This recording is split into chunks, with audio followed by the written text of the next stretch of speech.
Taon nang pinaghahanap ng Misamis Occidental PNP ang babaeng ito. Ang kanyang kaso, multi-million investment scam. Ang di umano natangay niya mula sa kanyang mga biktima, tinatayang aabot ng 200 million pesos. Siya si Beverly Santos. Isa rin po ay nabiktima ng 50 million, yung isa 20 million, yung isa 37 million, yung isa 10 million, yung isa 20 million. Hanggang nito lang nakaraang linggo, natiktikan at na-corner sa Pasig City ang babaeng itinuturong si Beverly. Ako nga pala si PCMS Rafael. Pero tila nagkaroon ng kalituhan. Ang suspect kasi, hindi raw nahahawig sa pinaghahanap ng mga pulis. Ang tinutugis nila, maputi, samantalang ang kanilang nahuli, maitim ang kutis. Mas matangos din daw ang ilong ng babaeng inaresto sa Pasig. Anak ng Pasig naman, oh. Siya ba talaga yan? Sabihin natin ng mga 60% po na iba po yung kanyang pagkatao. Siyempre, yung taong nanloko sa'yo, kahit anong palit niya ng pagmumukha niya, makikilala at makikilala mo. Pero nung tanungin nila ito, iba rin ang ibinigay niyang pagkakakilanlan. Pakiulit yung pangalan mo, Alexis. Sigurado ka? Ang suspect at ang nahuli na mga otoridad nga kaya, iisa? Kung ang iba nagpaparetoke para gumanda ang itsura, ang isa di umanong scammer o mambubudol nagpa-salamat pudok para hindi makilala at makatakas sa kanyang mga pinagkakautangan.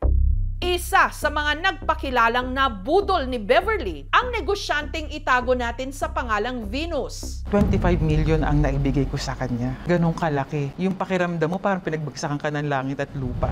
Si Venus may office supply business hanggang nag-invest daw siya sa negosyo ni Beverly na nagpakilalang nagrarasyon ng office supplies sa mga ahensya ng gobyerno. Nananalo siya sa mga bidding, legit naman. Pinakita niya sa akin na isang project na worth 77 million na talagang award sa kanya. Sa dami niya mga project na ibinibigay sa kanya, nauubusan siya talaga ng mga kapital, pondo. Alangan daw talaga si Venus na mag-invest kay Beverly. Gayunman, sino raw ba ang hindi malulula sa ipinangako nitong interes? After 3 months, may 10% kaming interest para dyan. Every 2 weeks or 3 weeks, pag hindi na ibalik yun, another 2%. Malaki.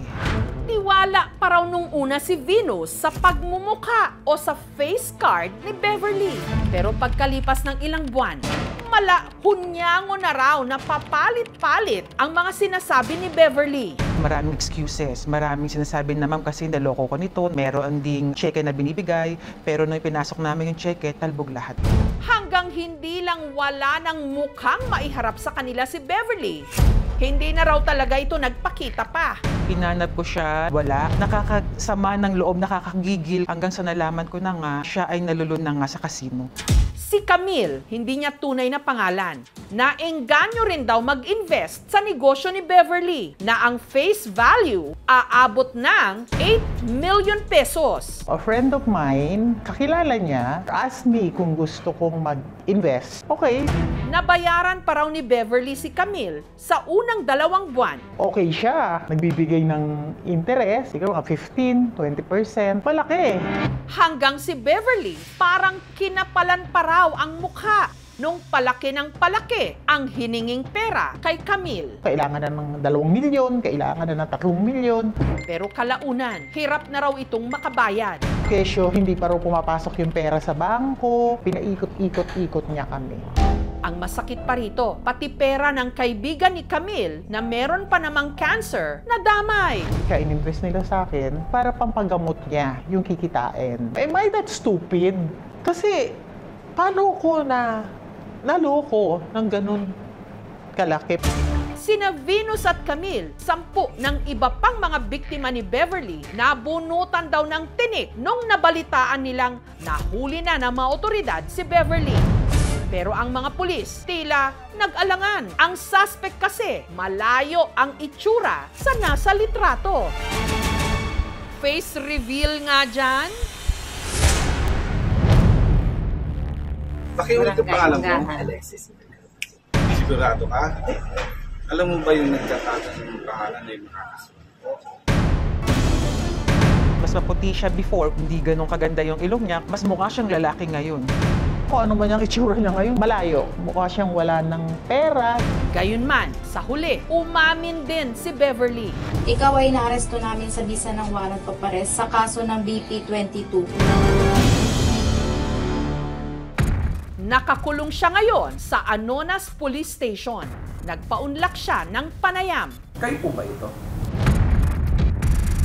Yes, oo, akin yan. Nandito na ako sa sitwasyon na to, hindi na ako magsisinungaling pa. Anya, lihitimo naman daw ang kanyang negosyo hanggang naloko raw siya ng kanyang business partner at naipit na siya sa kanyang investors. Hindi ko na maibalik doon sa tamang channel kasi meron ng umaabang na iba na hindi nakakaintindi na gusto nang makakolekta. So ang mangyayari is naging tapal na ako dito sa kabila, tapal na ako doon sa kabila. Hindi lang pressure kasi death threat na yung meron ako, hindi ko alam kung saan ako lalapit. Ang matatanggap mo na text is torture na lang ang katapat mo, lalasog-lasugin yung katawan mo para lang makasingil kami na maayos. Kaya raw siya nagtago. Nag-reconnect ako sa pamangkin ko. Sabi ko, kung baka pwedeng tulungan niya ako kasi gusto ko pang makabawi ulit. Kung gusto mo pang magnegosyo kahit liit-liit lang, unahin muna natin yung mukha mo, yung identity mo. Disyembre nito lang daw nakaraang taon nung sumailalim si Beverly sa rhinoplasty o retoke ng ilong sa isa raw clinic sa Pampanga. Ito lang talaga, may dinagdag lang siya dito and that's it. Hindi ako nagparetoke para tumakbo pa or magtago pa lalo. Para lang makakilos ako ng pwede akong maghanap buhay. Bagong buhay? Buti pa siya may bagong buhay. Kung gusto niya ng bagong buhay, bayaran niya lahat yung mga nakuha niya. Gusto ko lang makabangon para makapagbayad ng unti-unti. Kung talaga may intention ka na bayaran kami, makikiusap ka. Nalaman ko na nga, siya ay nalulun na nga sa casino. Tama sila, oo, nagkakasino. VIP ako doon kung sasabihin nila na yung pera nila is binaldas ko sa casino. Hindi ko pwedeng ipinpoint na ganun. Pero ang 1 million peso question ngayon, nasaan na ang tinatayang 200 million pesos na nai-invest sa kanya? Pwede bang ino-comment ko na lang muna yun doon? Ay sobrang kapal talaga ng pagmumukha niya. Sorry lang po muna ngayon and sinusurrender ko na lang po ang lahat sa Panginoon. Sana they find in their hearts na kahit sa kanan, mapatawad lang nila ako. I'm sorry. Ginagamit pa ang Diyos, puro kahingi ng tawad. Hindi mo ba naisip yung mga perang binigay namin sa'yo, pinaghirapan namin yan? Nito lang Huwebes, si Venus pumunta sa Anonas Police Station para magbigay ng kanyang salaysay. Dito na rin niya nakaharap o muling naka-face-to-face ang aminadong nagparetoke ng face na si Beverly. Oh, ano na naman kasi nung halinga pinagsasabi mo? Oh, ano sinasabi mo? Ikaw ang middleman, ikaw pa ang biktima ngayon. Oh, unang transaksyon na naman pinagsasabi mo. Napakarami mong transaksyon. Napakarami mong niloko. Ngayon palalabasin mo pa na ikaw ay middleman? Ikaw ang biktima na naman ngayon? Napakagaling mo. Napakasinungaling mo. Nagpakasasa ka masyado sa kasino.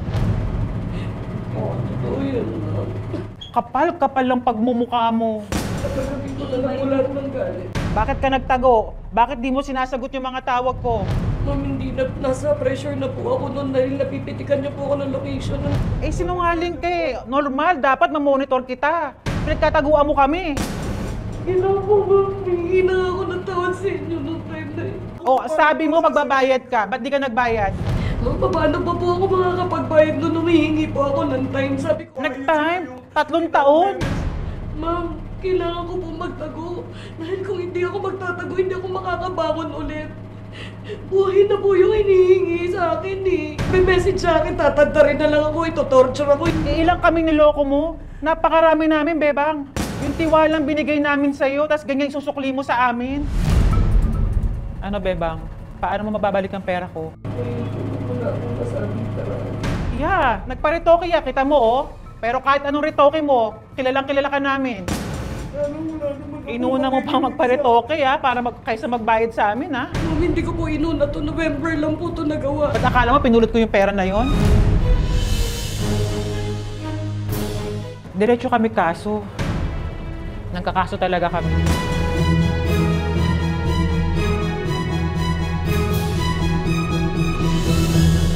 So, meron po siyang kinakaharap na 4 counts of BP22. O, ito po yung bouncing check law. Possible po, mapapelan po siya ng large-scale estafa po. Ito po ay additional pong kaso. Ito po ay violation po ng concealing identity at saka using fictitious name po. Kapag ang isang suspect ay nagparitoke, maaari pa rin natin siya ma-identify or malaman yung totoong pagkakakilanlan niya sa pamamagitan ng comparative examination at analysis ng kanyang fingerprint. Tandaan po natin, pag ang isang kumpanya po ay nagbibigay po ng mataas na porsyento ng interest doon po sa kapital na ibibigay po natin, ay magduda na po tayo. Wala na akong awa sa kanya. Pinatigas niya na yung puso ko para maawa pa ako sa kanya. Dapat kami umiyak pero naubos na luha namin lahat. Marami akong nagsisisihan kasi bilang tao, natukso ako sa sistema ng mundo. Kung yun ang nararapat ayon sa batas ng tao, tatanggapin ko. Tandaan po sana na magpapalit-palit man tayo ng itsura, hindi natin matatakasan ang ating konsensya.